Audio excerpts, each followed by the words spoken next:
On the morning of October 13th, 141, 23 guests witnessed what Hartford's upper society would later call the most shocking wedding ceremony in Connecticut's history. Within minutes of taking her first sip of ceremonial wine, 19-year-old Bridget O'Sullivan collapsed at the altar of Trinity Episcopal Church, her wedding dress pooling around her convulsing body as white foam escaped her lips. The bride's final words, heard clearly by the front pew, were a desperate whisper, "The wine, it burns." What authorities discovered 3 days later would expose a calculated murder so cold-blooded that the Hartford Courant refused to print the full details, fearing public outrage. The killer sat among the wedding guests, watching every agonizing moment with the composure of someone who had planned each detail for months. Before we continue with the story of Elena Pettin and the O.S. Sullivan family tragedy, we invite you to subscribe to our channel and tell us in the comments which state or city you're listening from. Your engagement helps us bring these forgotten American mysteries to light. The truth behind what happened that autumn morning reveals a web of social hatred, financial desperation, and maternal obsession that would reshape Hartford's elite society forever. Hartford in 1841 stood at the crossroads of old New England tradition and industrial progress. The Connecticut River carried steamboats loaded with goods from New York, while new factories sprouted along its banks, their smokestacks competing with church spires for dominance of the skyline. The city's population had swelled to nearly 13,000 souls, with Irish immigrants flooding in to work the mills and railroads that promised prosperity to anyone willing to labor from dawn to dusk. Among Hartford's established families, none commanded more respect than the Pettins. Elena Pettin, 48 years old and widowed for 6 years, ruled over one of the city's most prominent households from her Federal-style mansion on Prospect Street. The three-story brick home with its perfectly manicured gardens and row-iron fencing served as a symbol of everything the old Connecticut elite represented: stability, tradition, and unquestionable social superiority. Elena had not been born into wealth. The daughter of a modestly successful Hartford merchant, she had married above her station when she wed Jonathan Pettin in 1815. Jonathan, heir to a shipping fortune built during the War of 1812, had chosen Elena for her beauty and sharp intelligence rather than her pedigree. Their marriage had been a love match that scandalized some members of Hartford society. But Jonathan's success in expanding the family business into insurance and manufacturing had silenced most critics. Their only child, William, had been born in 1817 after 3 miscarriages that left Elena convinced he was a miracle. She devoted herself entirely to his upbringing, ensuring he received the finest education available. William attended Yale College, where he studied law and literature, returning to Hartford in 1839 to join his father's business interests. Tall and scholarly, with his father's dark hair and his mother's penetrating gray eyes, William Pettin was considered one of Hartford's most eligible bachelors. When Jonathan died suddenly of apoplexy in 1835, Elena found herself in control of an estate worth approximately $40,000, a fortune that made her one of the wealthiest women in Connecticut. She managed the family's investments with an iron hand, determined to preserve not only their wealth but their social position. The Pettin name opened doors throughout New England, and Elena intended to keep it that way. The Irish migration to Hartford had accelerated throughout the 1830s, driven by poverty and crop failures in Ireland. These newcomers settled in the area near the railroad depot in cramped tenements that lacked proper sanitation. They worked for wages that established residents considered insulting, yet their willingness to labor for so little drove down costs for factory owners and created resentment among American-born workers. Elena observed these changes with growing alarm. At Ladies' Aid Society meetings, she listened to complaints about Irish servants who allegedly stole from their employers, about Irish children who fought with proper American youngsters, about Irish families who crowded 10 people into spaces meant for 4. The established families of Hartford began to speak of the Irish problem in hushed tones, wondering aloud whether these Catholic foreigners could ever truly become Americans.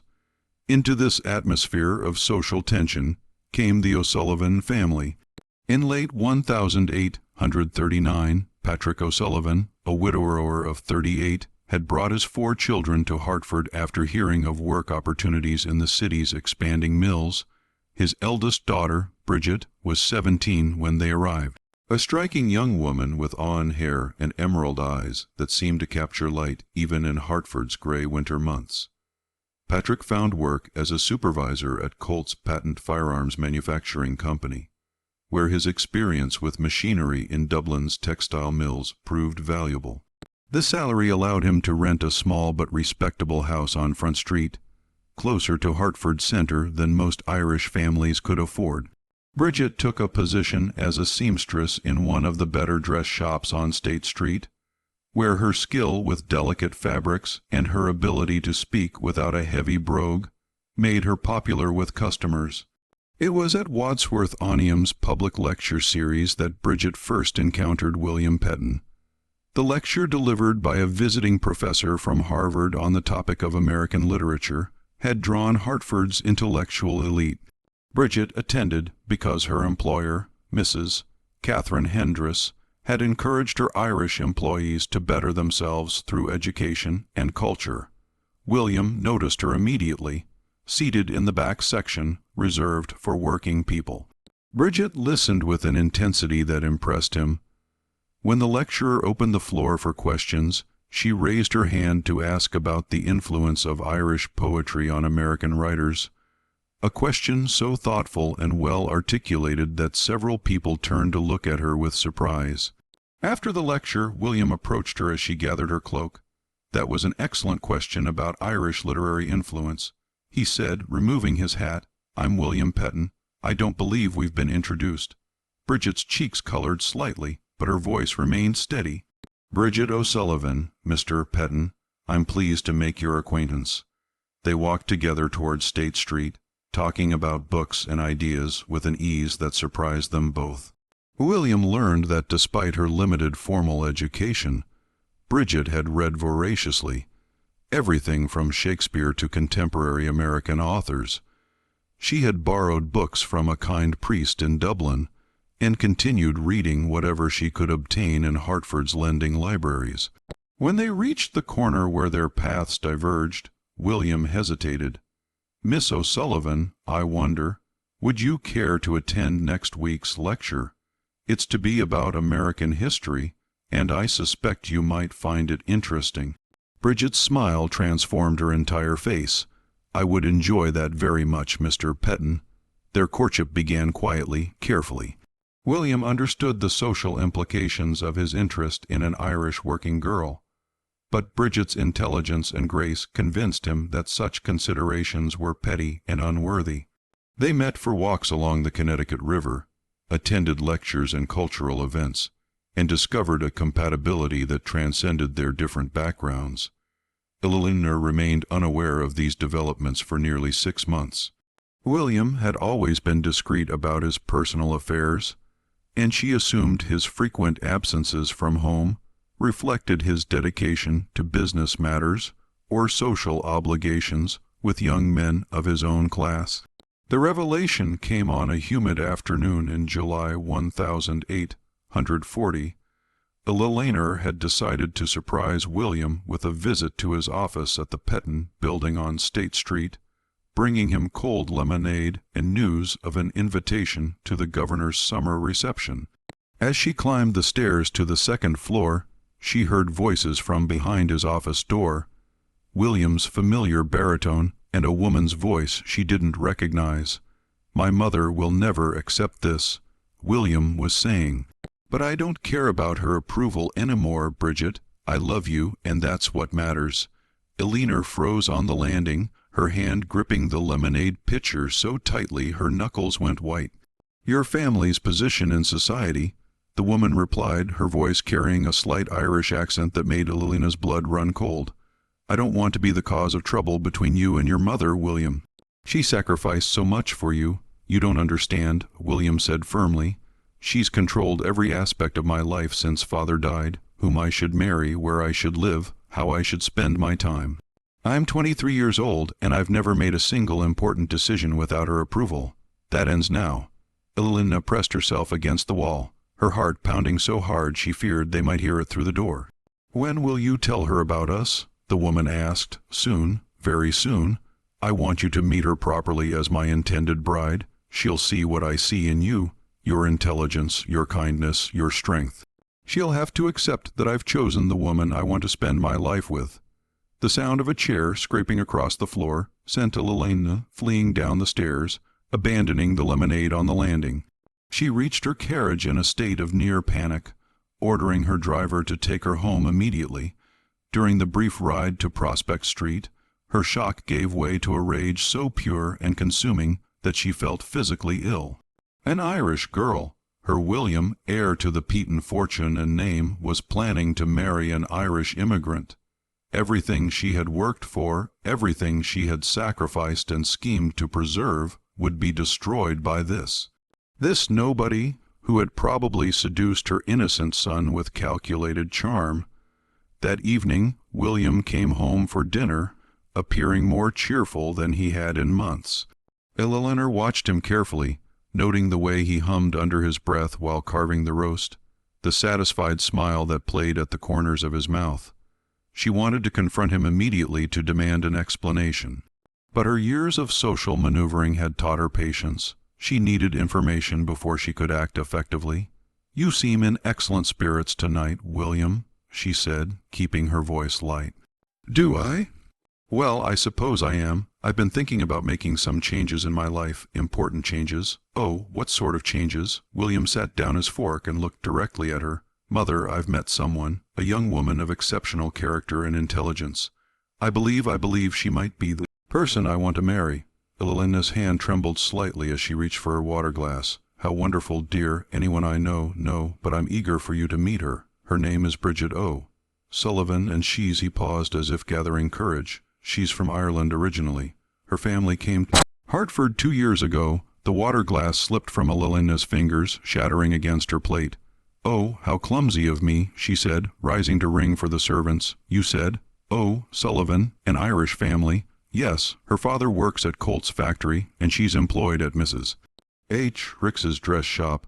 "Mother, I know what you're thinking, but I'm not thinking anything, William." Elinor interrupted, her voice carefully controlled. "I'm simply surprised. You've never mentioned this young woman before. I wanted to be certain of my feelings before discussing her with you, but I am certain now. I love her, mother, and I intend to ask for her hand in marriage." Elinor spent the remainder of the evening in her private sitting room, pacing the Persian carpet until she wore a visible path in the pattern. William's words echoed in her mind. He loved this Irish girl, intended to marry her. The implications struck her like physical blows. Marriage to an Irish immigrant would destroy William's social standing. The best families in Hartford would close their doors to him. His children would carry the stigma of their mixed heritage, neither fully accepted by the established elite nor welcomed by the Irish community that would see them as traitors to their origins. More immediately threatening was the financial risk. If William married this girl, Evelina would lose all influence over family affairs. As his wife, the Irish woman would have legal rights to the Peaton fortune. She might convince William to support her extended family, to make donations to Catholic causes, to invest in schemes that benefited immigrants at the expense of established American interests. Elinor had not clawed her way from merchant-class origins to the pinnacle of Hartford society only to watch an Irish peasant destroy everything she had built. She would not allow her family's wealth to be squandered on Catholic churches and Irish relatives. She would not see the Peaton name dragged through the mud by association with foreign poverty and superstition.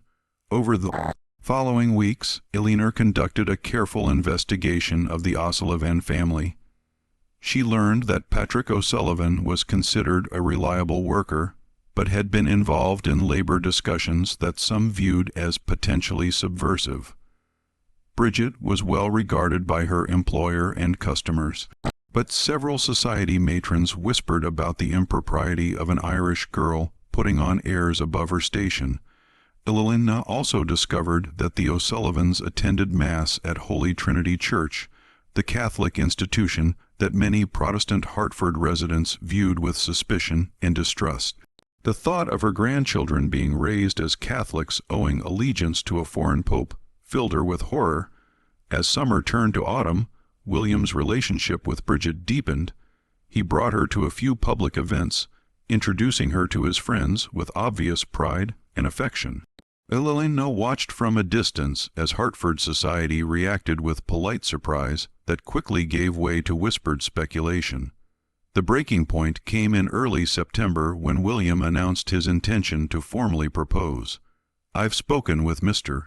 O'Sullivan," he told his mother over breakfast. "He's given his permission for me to ask for Bridget's hand. I plan to propose this evening." Elena set down her coffee cup with deliberate care. "William, I must ask you to reconsider this decision." "Mother, please let me finish. I've said nothing about this association because I hoped it would run its natural course. But you're talking about marriage now, about permanent commitments that will affect not just your life, but the future of our family." William's jaw tightened. "What exactly are you saying?" "I'm saying that marriage is about more than personal feelings. It's about social compatibility, shared values, common backgrounds. This young woman may be perfectly pleasant, but she comes from a world entirely different from ours. The differences that seem charming now will become sources of conflict later. Her background doesn't matter to me. It should matter. It will matter to your children who will struggle to find their place in society. It will matter to your business associates who expect their partners to maintain certain standards. It will matter to everyone we know." William stood abruptly, his chair scraping against the floor. "I'm disappointed in you, Mother. I expected better from someone who married for love herself. Your father and I came from similar circumstances. We understood each other's expectations and obligations. This situation is entirely different. The only difference is your prejudice against the Irish." Elena's mask of composure finally slipped. "It's not prejudice, William, it's reality. These people are not like us. They have different loyalties, different values, different priorities. This girl will change you, and not for the better." "This conversation is over," William said coldly. "I'm going to propose to Bridget tonight, with or without your blessing." After he left, Elena sat alone in the dining room for nearly an hour, staring at her untouched breakfast. The die was cast. William would not be dissuaded by arguments or threats. He was going to marry this Irish girl, and when he did, Elena's control over the family fortune and legacy would end forever, unless she took action to prevent it. The engagement of William Pianton to Bridget O'Sullivan was announced in the Hartford Courant on September 15th, 1840. The brief notice placed in the society section generated more discussion than any social news in recent memory. At tea parties and gentlemen's clubs throughout the city, people debated whether William had lost his senses or simply succumbed to Irish seduction. Elena maintained a facade of gracious acceptance while privately seething. She attended social functions where well-meaning friends offered congratulations mixed with barely concealed sympathy. "How progressive of William," they would say, their voices carrying undertones of scandal. "I'm sure the girl is quite suitable." Worst moment came at a Ladies' Aid Society meeting where Mrs. Harrison Fitzgerald, whose own Irish ancestry was conveniently forgotten by Hartford society, made a pointed comment about the importance of maintaining proper standards in marriage. "Of course, we must be charitable to these immigrant families," she said, glancing meaningfully at Elena, "but there are appropriate boundaries that shouldn't be crossed." Elena smiled tightly and changed the subject, but the humiliation burned in her chest like acid.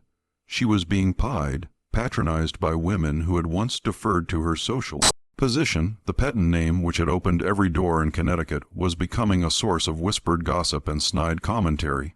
During this period, Elena began to study Bridget O'Sullivan with the intensity of a military strategist examining an enemy position. She attended public events where the couple appeared, watching how Bridget moved, spoke, and interacted with Hartford's elite. What she observed only deepened her alarm. Bridget was not the simple Irish peasant Elena had hoped to find. The young woman possessed a natural elegance that could not be taught, intelligence that shone in her conversations, and a genuine warmth that drew people to her. Even Elena's harshest critics among the society matrons admitted that the O'Sullivan girl had remarkable poise for someone of her background. More troubling was the obvious depth of William's devotion.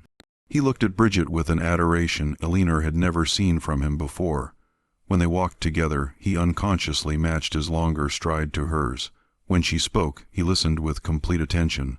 When others made subtle social slights, he defended her with a fierce protectiveness.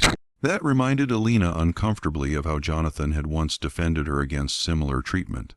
The wedding was scheduled for October 13th. William had wanted a small ceremony, but Bridget insisted on inviting both families and their closest friends. "I want everyone we care about to witness our vows," she told him.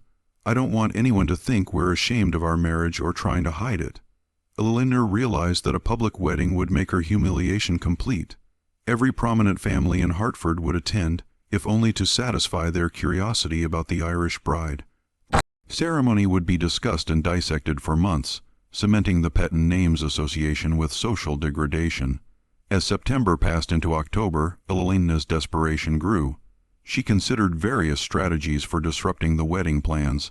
She could claim sudden illness, requiring William to postpone the ceremony to care for her. She could attempt to bribe Patrick O'Sullivan to withdraw his consent. She could even threaten to disinherit William entirely, but each option carried unacceptable risks. William might proceed with the wedding regardless of her illness or threats. Bribing father could backfire spectacularly if he revealed her attempt to the wider community, and disinheriting William would mean losing control over him permanently, while ensuring that her fortune eventually passed to strangers. The solution came to Elena during a sleepless night in early October. She was reviewing her late husband's papers, searching for some legal mechanism that might give her continued control over the family assets, when she discovered Jonathan's correspondence with a business associate in New York who dealt in rare chemicals for industrial purposes. Among the letters was a detailed discussion of various compounds used in manufacturing processes, including their effects on human health when handled improperly. One letter specifically mentioned arsenic oxide, commonly used in textile production and available through legitimate commercial channels. Jonathan had been investigating its use in a proposed fabric treatment process, but had ultimately decided against the investment due to safety concerns. The letter included precise information about the compound's properties: its appearance, white crystalline powder that dissolved easily in liquids; its taste, virtually undetectable when mixed with strong flavors; and its effects, rapid onset of symptoms that mimicked various common ailments. Most importantly, the correspondent noted that arsenic oxide was difficult to detect without sophisticated chemical analysis, procedures that were rarely performed in cases of sudden illness. Elena read the letter 3 times, her heart racing as the implications became clear. Here was a means of preventing William's marriage that would appear entirely natural, tragic, but unavoidable. A sudden illness striking the bride during the wedding ceremony would be shocking but not unprecedented. Young women sometimes succumb to the excitement and stress of their wedding day, especially those from lower social classes who might be overwhelmed by the grandeur of the occasion. The plan crystallized with shocking clarity. Elena would need to obtain arsenic oxide through her late husband's business contacts, claiming she was continuing his investigation into industrial applications. She would need to find an opportunity to administer it during the wedding ceremony when all attention was focused on the bride and groom, and she would need to ensure that her own behavior appeared completely natural, that of a concerned mother-in-law witnessing a tragedy. On October 8th, 5 days before the wedding, Elena visited the offices of Hartwell Chemical Supply in New York City. She took the train early in the morning, dressed in her most respectable traveling clothes and carrying Jonathan's business correspondence as credentials. Mr. Hartwell, a thin man with nervous hands and wire-rimmed spectacles, remembered Jonathan favorably. A cautious businessman, he told Elena, always concerned about safety and proper procedures. "How may I assist you, Mrs. Petton?" Elena explained that she was settling her late husband's affairs and wanted to complete his investigation into textile treatment processes. She produced Jonathan's letters and spoke knowledgeably about the proposed applications, having spent days studying the technical details. "Arsenic oxide. Yes," Hartwell said, consulting his records. Your husband was interested in its use for fabric preservation. Are you planning to proceed with the investment? I'm still evaluating the commercial potential, Elena replied smoothly, but I'd like to conduct some preliminary tests to better understand the compound's properties. Could you provide a small sample for experimental purposes? Hartwell nodded and disappeared into his storeroom, returning with a glass vial containing perhaps 2 ounces of white powder. This should be sufficient for your testing purposes. Please observe all safety precautions. The compound is highly toxic if ingested or inhaled. Elena paid in cash and carefully placed the vial in her reticule. During the train ride back to Hartford, she held her purse close to her body, acutely aware of its deadly contents. She felt no guilt, only a grim satisfaction that she had taken decisive action to protect her family's future. The remaining days passed in a blur of wedding preparations.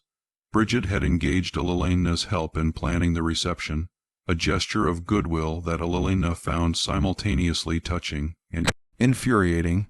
The young woman clearly hoped to win her future mother-in-law's approval through inclusive gestures and respectful attention. I want you to feel that this is your celebration, too, Mrs. Petton, Bridget said as they reviewed the menu for the wedding breakfast. William speaks of you with such love and respect. I hope that someday you might feel the same affection for me. Elena managed to smile and nod appropriately, all while calculating exactly how much arsenic oxide would be required to ensure a swift but apparently natural death. Too little might cause illness without achieving her goal.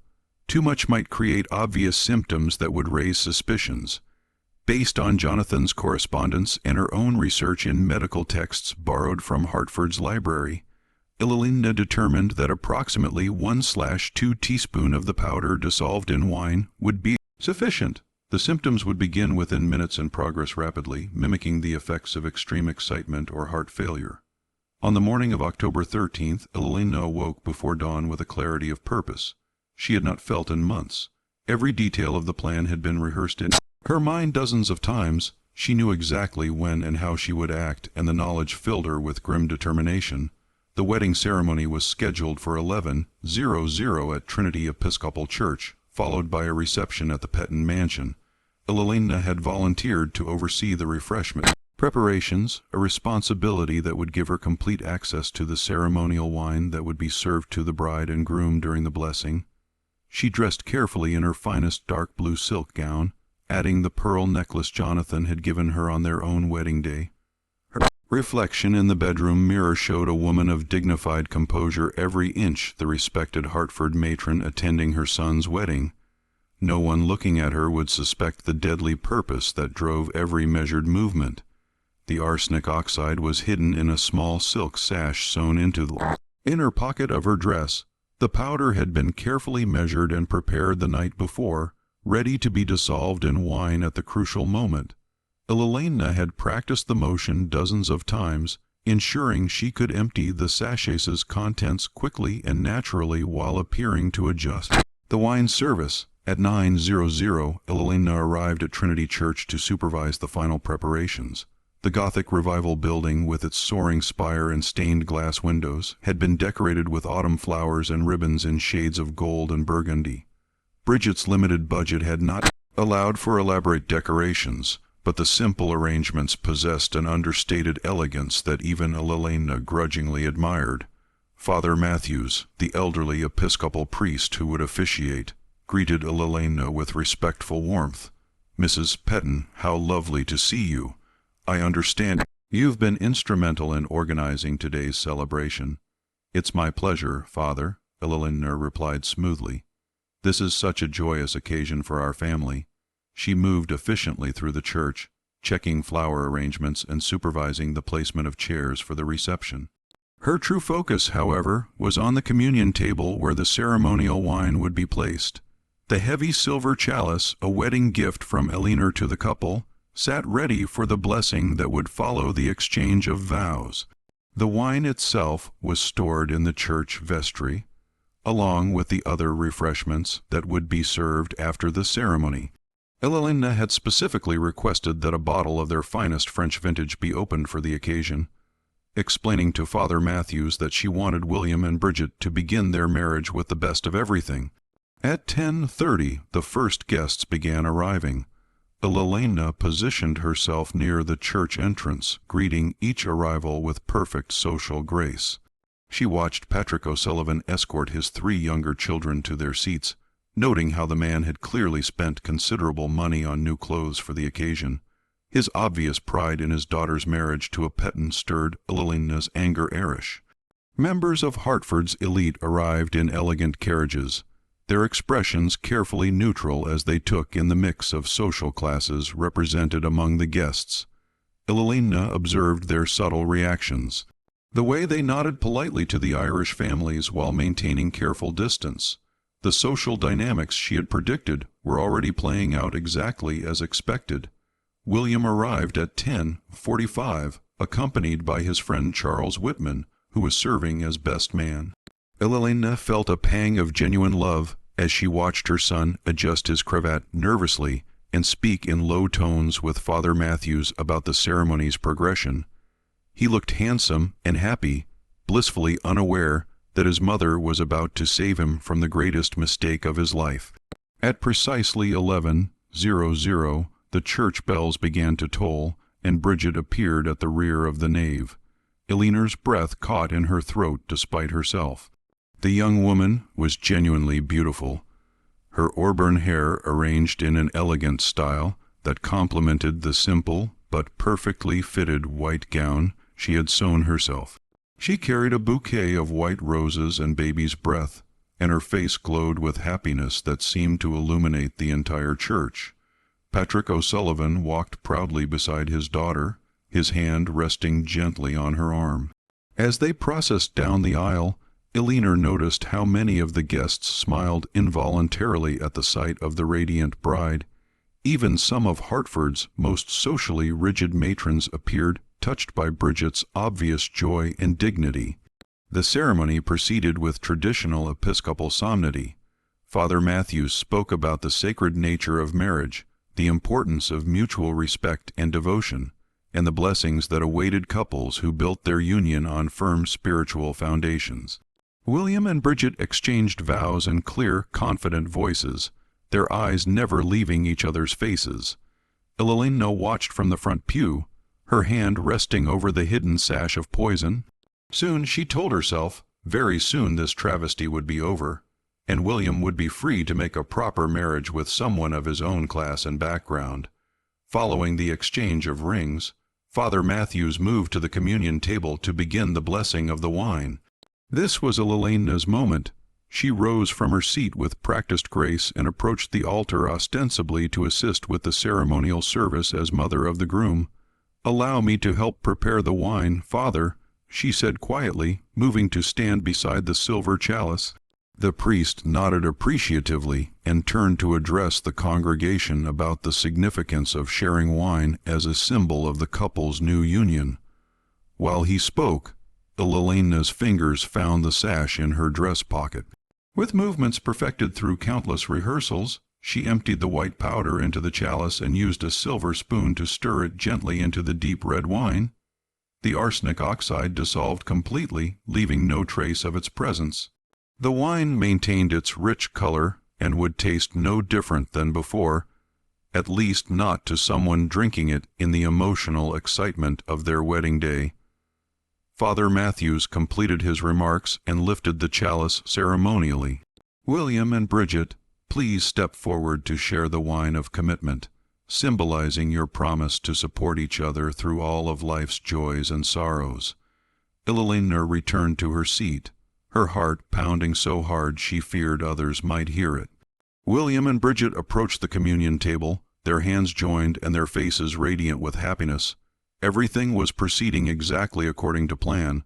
Father Matthews offered the chalice first to William, who took a small sip and passed it to his bride. Bridget accepted the chalice with both hands, smiled lovingly at her new husband, and raised the wine to her lips. Elena watched with terrible fascination as Bridget drank deeply from the poisoned chalice. The young woman's face showed nothing but joy and gratitude as she completed the ceremonial sip and returned the cup to Father Matthews. The deadly dose had been consumed, Now it was simply a matter of waiting for the arsenic to take effect. The wedding party processed from the altar amid the warm applause of the assembled guests. Elena joined the receiving line at the church entrance, accepting congratulations and compliments about the beautiful ceremony with mechanical pleasantness. Her entire attention was focused on Bridget, watching for the first signs that the poison was beginning to work. According to Elena's research, arsenic oxide typically began affecting its victims within 15 to 30 minutes of consumption. The initial symptoms would be subtle, perhaps a slight pallor, some difficulty breathing, or minor stomach discomfort. These early signs would be easily attributed to wedding day excitement and nerves. As the minutes passed, Elena began to feel a growing anxiety. Bridget appeared completely normal, chatting vivaciously with wishes and laughing at her new husband's jokes. Her cheeks remained pink with happiness. Her breathing was regular, and she showed no signs of distress whatsoever. 25 minutes after consuming the poisoned wine, Bridget was still greeting guests with undiminished energy. Elena felt the first stirrings of genuine panic. Had she miscalculated the dosage? Was the compound she had obtained somehow defective? Or was this Irish girl possessed of an unusually strong constitution that could resist the poison's effects? The wedding party began moving toward the Petton mansion for the reception breakfast. Elena walked alongside Father Matthews, making polite conversation while internally screaming with frustration. Her carefully planned murder was failing, and she had no backup strategy for dealing with this catastrophic development.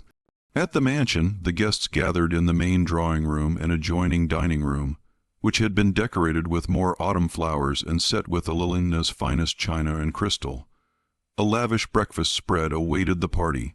Fresh oysters from Long Island Sound, roasted fowl, delicate pastries, and several bottles of champagne for toasting the new couple. Elena moved through her duties as hostess with increasing desperation. 45 minutes had passed since Bridget consumed the arsenic, yet the young woman continued to appear perfectly healthy. She had removed her gloves and was accepting congratulations from Hartford's social elite with remarkable poise, showing no trace of the symptoms Elena had expected to see by now. "Mrs. Petton," said Mrs. Harrison Fitzgerald, approaching with a glass of champagne in hand, "you must be so proud. The ceremony was lovely, and your new daughter-in-law is absolutely charming, much more refined than one would expect from her background." Elena forced a smile. "Yes, Bridget is a lovely girl. We're very pleased with William's choice." The words tasted like ashes in her mouth. If the poison didn't work, she would be forced to accept this Irish peasant as her daughter-in-law permanently. The O'Sullivan family would become part of the Petton legacy, their Catholic traditions and immigrant connections forever linked to Elena's carefully cultivated reputation. Just when we thought we'd seen it all, the horror in Hartford intensifies. If this story is giving you chills, share this video with a friend who loves dark mysteries. Hit that like button to support our content, and don't forget to subscribe to never miss stories like this. Let's discover together what happens next. As the breakfast progressed, Elena found herself studying Bridget with obsessive intensity. The young woman moved from group to group with William, accepting good wishes and engaging in animated conversations about their wedding trip to New York City. Her appetite appeared normal. She ate delicate portions of the food with obvious enjoyment and drank 2 glasses of champagne without any apparent ill effects. 1 hour after the poisoning, Bridget showed no symptoms whatsoever. Elena excused herself from the reception and retreated to her private study, closing the door behind her with barely controlled violence. She had risked everything on this plan, and it was failing spectacularly. The arsenic oxide had either been ineffective or insufficient to accomplish its purpose. But Elena paced the length of her study, trying to formulate an alternative strategy. She heard commotion from the drawing room. Voices were raised in concern, and someone was calling for Dr. Harrison to be summoned immediately. Elena's heart leaped with renewed hope. Perhaps the poison was simply slower to take effect than her research had indicated. She composed her features into an expression of maternal concern and hurried back to the reception. What she found exceeded her most optimistic expectations. Bridget was seated in Elena's best wing-back chair, her face pale and Drawn, she was breathing rapidly and had one hand pressed to her stomach, while William knelt beside her chair, looking frantic with worry. "I don't understand what's happening," Bridget was saying in a weak voice. "I felt perfectly fine just a moment ago, and then suddenly, what are her symptoms?" asked Dr. Harrison, who had been among the wedding guests and had responded immediately to the summons. "Stomach pain, nausea, and difficulty breathing," William replied, his voice tight with anxiety. "She says she feels like her throat is burning."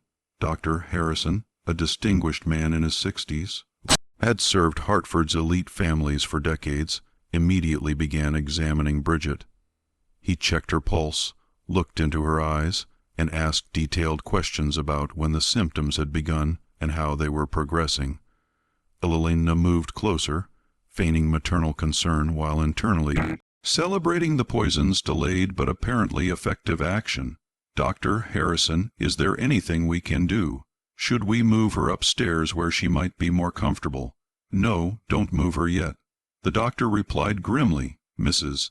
Petton, I need you to send someone immediately to my office for my medical bag, and have your cook prepare a strong mixture of salt water, as much as the patient can drink." As Eleanor dispatched servants on these errands, she noticed that Bridget's condition was deteriorating rapidly.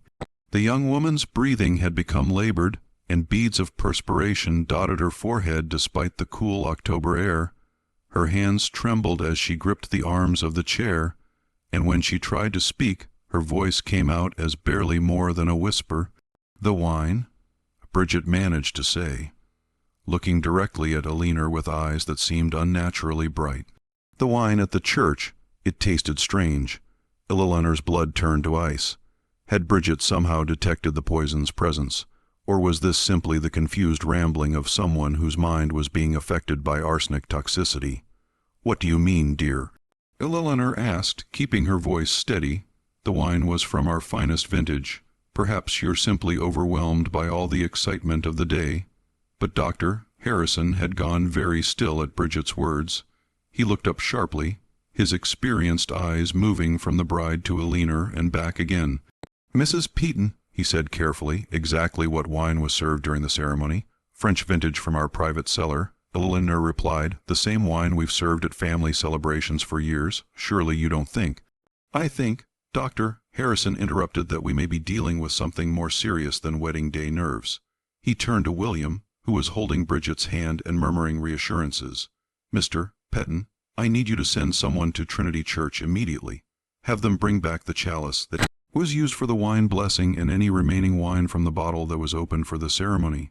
Eleanor felt panic rising in her chest. If Dr. Harrison examined the chalice and discovered traces of arsenic, her carefully constructed plan would unravel completely. She needed to prevent that examination at all costs. "Doctor, surely you're being overly cautious," she said. "The poor child is simply overwhelmed.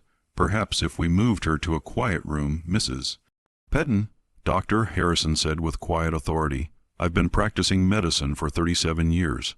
I've seen wedding day nerves, and I've seen food poisoning, and I've seen the effects of various toxic substances. This young woman's symptoms are consistent with arsenical poisoning."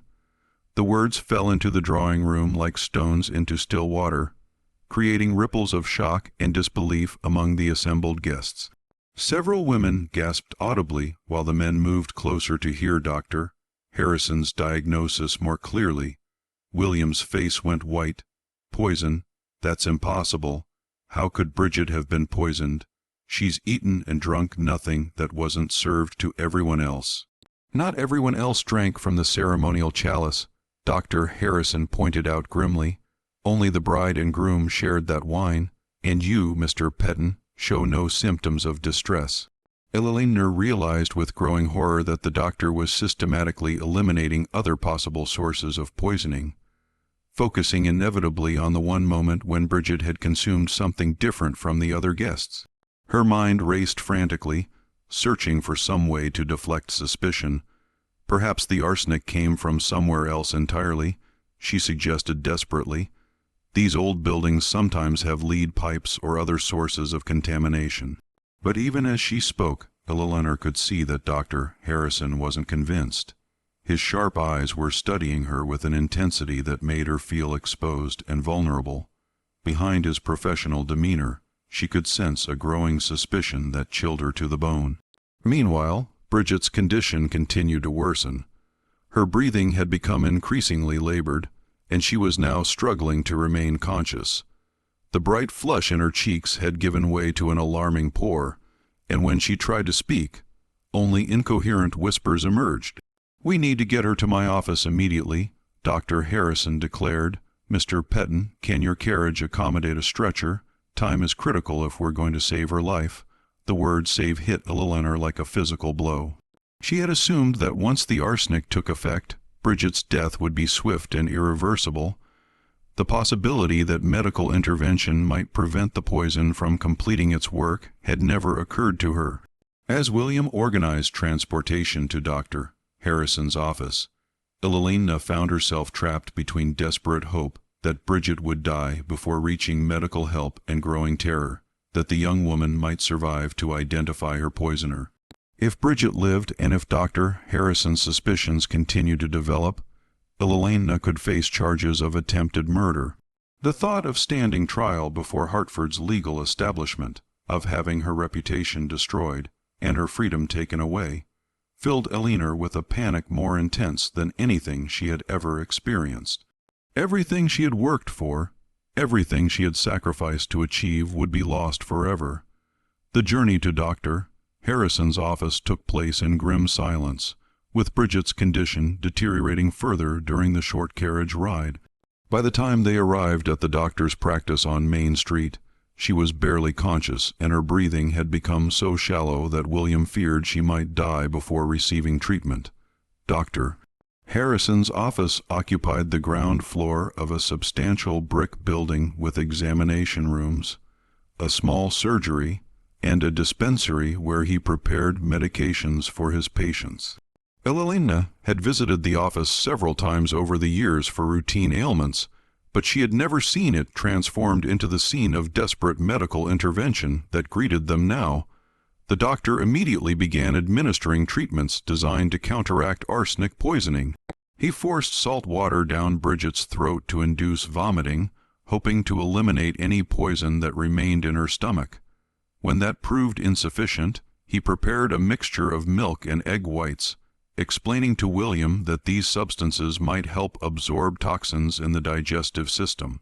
Elelena watched these proceedings with mounting anxiety. Each treatment that Dr. Harrison administered increased the possibility that Bridget might survive, and survival would mean exposure for Elelena. She found herself in the horrifying position of hoping for a young woman's death while maintaining the appearance of a concerned mother-in-law. "Mr. Petton," Dr. Harrison said during a brief pause in his treatments, "I sent my assistant to Trinity Church to retrieve the ceremonial chalice. He should return shortly with evidence that will help us understand exactly how your wife was poisoned." Elena's hands clenched involuntarily at her sides. The chalice would contain residual traces of arsenic that would confirm Dr. Harrison's diagnosis beyond any doubt. Once he had physical proof of poisoning, his investigation would naturally focus on who had access to the wine and opportunity to administer the toxin. The assistant arrived 20 minutes later carrying the silver chalice wrapped in a clean cloth along with the bottle that had contained the ceremonial wine. Dr.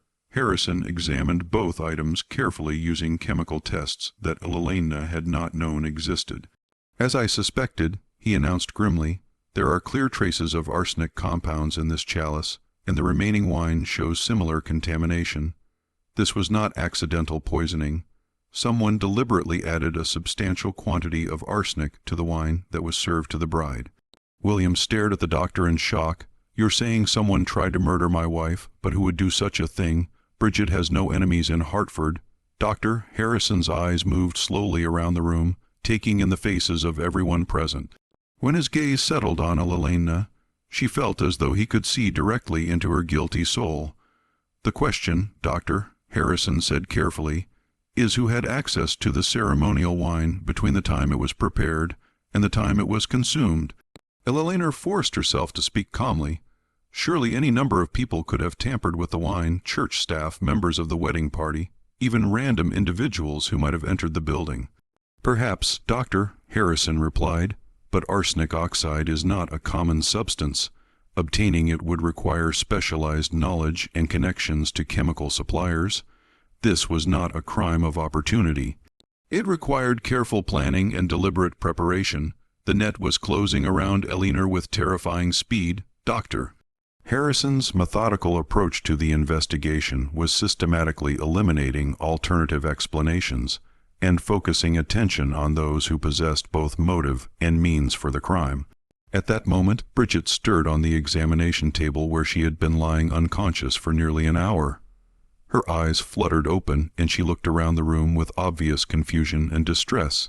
"William," she whispered weakly, "what happened? Where am I?"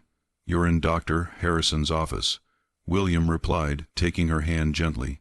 "You've been very ill, but you're going to be all right now." Bridget's gaze moved around the room until it settled on Eleanor.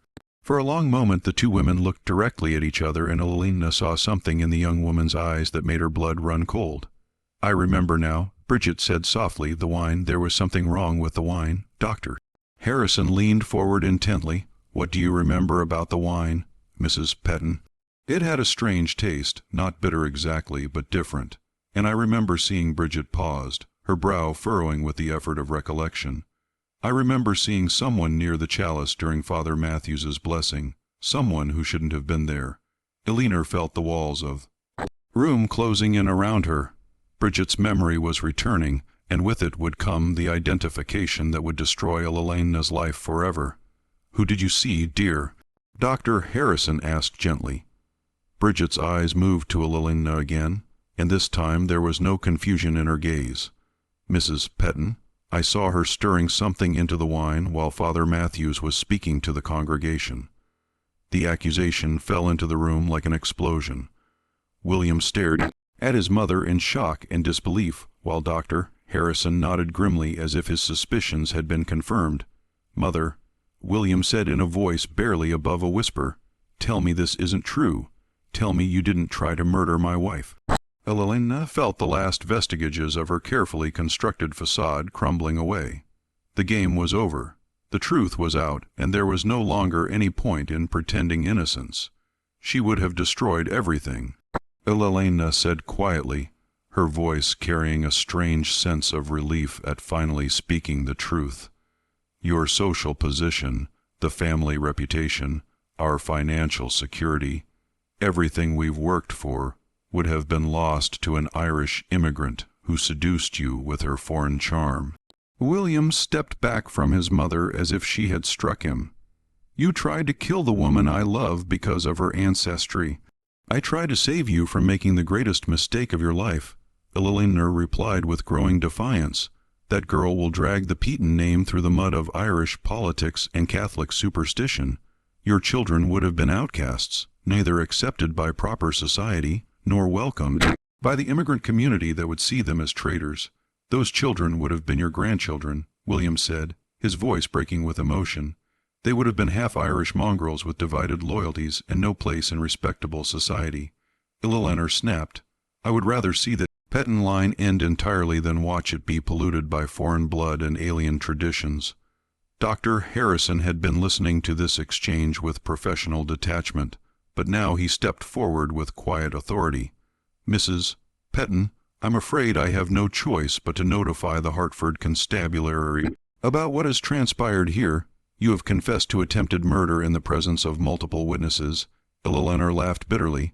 "Do you think the authorities will prosecute a respected Hartford matron for trying to protect her family from immigrant corruption? Half the men on the city council share my concerns about the Irish problem." "Perhaps," Dr. Harrison replied, "but they also understand that poisoning is a serious crime regardless of the perpetrator's social position.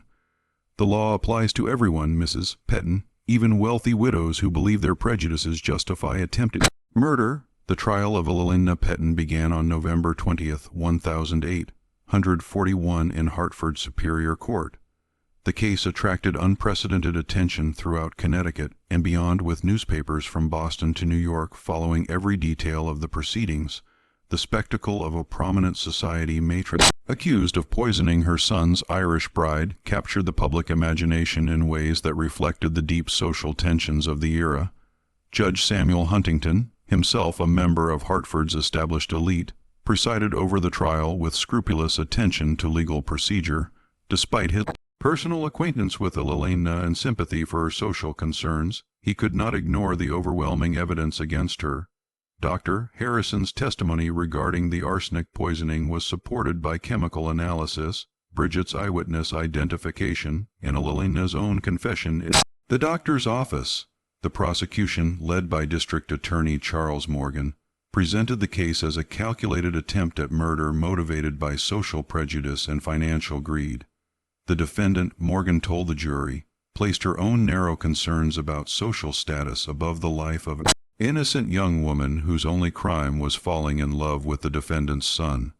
Elena's defense attorney, Hartford's most prominent criminal lawyer, argued that she had acted under extreme emotional distress caused by her son's inappropriate marriage choice. He attempted to portray Elena as a devoted mother driven to temporary insanity by the prospect of her family's social destruction. The strategy failed completely. The careful planning required to obtain arsenic oxide, the deliberate timing of the poisoning during the wedding ceremony, and Elena's calculated behavior before and after the crime demonstrated premeditation that contradicted any claim of temporary insanity. Bridget's testimony proved particularly damaging to Elena's defense. The young woman had recovered completely from the arsenic poisoning, and she spoke with quiet dignity about the events of her wedding day. Her obvious intelligence and refinement made a powerful impression on the jury, undermining Elena's characterization of her as an unsuitable immigrant. "I bear no personal hatred toward Mrs. Petton," Bridget told the court. "I understand that she acted from love for her son, even though that love was expressed through terrible means, but I cannot forget that she tried to kill me because she believed my Irish heritage made me unworthy of her family." William's testimony was the most emotionally devastating moment of the trial. He spoke of his love for both his mother and his wife, his shock at discovering Elena's crime, and his determination to ensure that justice was served regardless of family loyalty. "My mother taught me to value honor, integrity, and moral courage," he told the court. "Those same values now require me to testify truthfully about her actions, no matter how painful that truth might be." The jury deliberated for less than 2 hours before returning a verdict of guilty on charges of attempted murder. Judge Huntington sentenced Elena to 15 years in the Connecticut State Prison, noting that her social position and previous good character had been considered in determining the length of her incarceration. The defendant's crime strikes at the heart of civilized society, Judge Huntington declared during sentencing. When prejudice and social ambition lead to attempted murder, the law must respond with appropriate severity to protect all citizens, regardless of their background or origin. Elena received the sentence with the same composure she had maintained throughout the trial. She showed no emotion as the court officers led her away to begin her imprisonment, though observers noted that she avoided looking at William and Bridget as she left the courtroom. The Petton family's social position in Hartford never recovered from the scandal. William found himself ostracized by many of the families who had once welcomed him, though a few forward-thinking members of the community rallied to support him and Bridget. They moved to Boston shortly after the trial, where William established a successful law practice, and they raised 3 children who grew up to be prominent citizens of Massachusetts. Bridget proved to be everything William had believed her to be: intelligent, gracious, and devoted to their family's welfare. She became active in charitable organizations that assisted Irish immigrants, using her social position to bridge the gap between established American families and newcomers seeking better lives. Elena served 12 years of her sentence before being released for good behavior in 1853. She returned to Hartford as a broken woman, her fortune largely depleted by legal expenses and the costs of incarceration. She lived quietly in a modest boarding house until her death in 1858. Never having reconciled with William or met her grandchildren, The silver chalice used in the poisoning was melted down by Trinity Church and the metal donated to a fund for Irish immigrants. Father Matthews, deeply shaken by the violation of sacred ceremony that had occurred under his supervision, instituted new procedures for wedding preparations that ensured multiple people were present whenever ceremonial items were being prepared. The case of Eleanor Petton became a cautionary tale told throughout New England about the dangers of unchecked prejudice and social ambition. Legal scholars pointed to it as an example of how even the most privileged members of society remained subject to the rule of law when they committed serious crimes. But perhaps the most lasting impact of the tragedy was its effect on Hartford's social attitudes toward Irish immigrants and other newcomers to American society. The obvious injustice of Elena's attempt to murder Bridget simply because of her heritage forced many established families to reconsider their own prejudices and assumptions. Dr. Harrison, whose quick thinking and medical expertise had saved Bridget's life, became a vocal advocate for treating all patients with equal care, regardless of their social background. His testimony during the trial had demonstrated the importance of applying scientific methods to criminal investigations, helping to establish forensic medicine as an essential tool for law enforcement. The poisoned chalice case, as newspapers dubbed it, remained a topic of discussion in Hartford for decades after the trial concluded. Parents used Elena's story to warn their children about the corrupting effects of hatred and prejudice, while legal professionals studied the case as an example of how social tensions could lead to violent crime. In 1865, 24 years after the poisoning, William Peaton returned to Hartford for the first time since the trial. He was accompanied by Bridget and their 3 children, coming to visit his father's grave and to show his family the city where he had grown up. Old residents who remembered the scandal were struck by the obvious happiness and success of the couple whose marriage had nearly ended in murder. Bridget, now a matron of 43 with gray threading through her auburn hair, stood beside her husband at Jonathan Petton's gravestone. She had never spoken publicly about forgiving Elena, but those who watched her pray silently at the cemetery understood that she had found peace with the traumatic events of her wedding day. The Hartford Courant, which had covered the original trial extensively, published a brief notice of the family visit. The final paragraph of that article captured the ultimate irony of Eleanor's crime. The union that was nearly destroyed by poison has instead flourished into one of New England's most respected families, proving that love and character triumph over prejudice and hatred. This mystery shows us how fear and prejudice can drive even respectable people to commit unthinkable acts, and how the courage to stand up for justice can overcome even the deepest social divisions. What do you think of this story? Do you believe that social tensions could still drive someone to such desperate measures?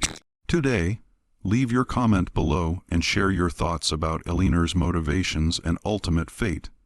If you enjoyed this tale and want more historical mysteries like this, subscribe, hit the notification bell, and share with someone who loves dark stories from America's past.